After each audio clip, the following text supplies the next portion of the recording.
2019 ಕಳೆದು 2020 ಅಪ್ಪಿಕೊಳ್ಳಲು ದಿನಗಣನೆ ಎಣಿಸಲಾಗ್ತಿದೆ. ಹೀಗಿರುವಾಗ 2020ರಲ್ಲಿ back to back Tulu ಚಿತ್ರಗಳು ತೆರೆ ಕಾಣಲು ತುದಿಗಾಲಲ್ಲಿ ನಿಂತಿದೆ. ಈ ಪೈಕಿ ವರ್ಷದ ಮೊದಲ ಚಿತ್ರ ಅನ್ನೋ ಹೆಗ್ಗಳಿಕೆಗೆ ರಡ್ಡಿ ಎಕ್ರೆ ಪಾತ್ರವಾಗ್ತಿದೆ.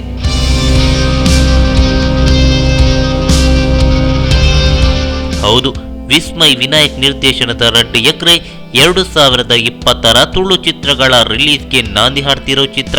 ಹೀಗಾಗಿ ಕೋಸ್ಟಲ್ ವುಡ್ನಲ್ಲಿ ಒಂದಿಷ್ಟು ನಿರೀಕ್ಷೆಗಳು ಹೆಚ್ಚಾಗಿಯೇ ಇದೆ. ಅಷ್ಟೇ ಅಲ್ಲದೆ ವಿಸ್ಮಯ್ ವಿನಾಯಕ್ ಅವರ ನಿರ್ದೇಶನ ಅಂದಮೇಲೆ ಏನೋ ಒಂದು ವಿಭಿನ್ನತೆ ಇರುತ್ತೆ ಎಂದು ಪ್ರೇಕ್ಷಕರಿಗೆ ಚಿತ್ರದ ಬಗ್ಗೆ ಹೆಚ್ಚಿನ ನಿರೀಕ್ಷೆ ಮೂಡಿದೆ. ಹೀಗಾಗಿ ಪ್ರೇಕ್ಷಕರು ರಡ್ಡಿ ಎಕ್ರೆಯನ್ನು ಕಣ್ತುಂಬಿಕೊಳ್ಳಲು ತುದಿಗಾಲಲ್ಲಿ ನಿಂತಿದ್ದಾರೆ.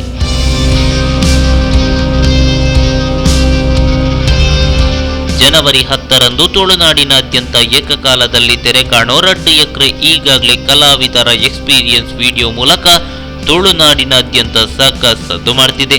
ಹಾಗೆ ಕೋಸ್ಟಲ್ ವುಡ್ನಲ್ಲಿ ಈ ವಿನೂತನ ಪ್ರಯೋಗಕ್ಕೆ ಎಲ್ಲರೂ ಶಾಬಾಷ್ ಅಂತಿದ್ದಾರೆ. ಪಕ್ಕಾ ಕಾಮಿಡಿಯ ಜೊತೆಗೆ family entertainment ಚಿತ್ರವಾಗಿರೋ Reddy acre release ಬಳಿಕವೂ ಸಾಕಷ್ಟು ಸದ್ದು ಮಾಡಲಿ, ಹಾಗೆ ಬಾಕ್ಸ್ ಆಫೀಸ್ ಅನ್ನು ಚಿಂದಿ ಉಡಾಯಿಸಲಿ ಎನ್ನುವುದೇ ನಮ್ಮ ಆಶಯ.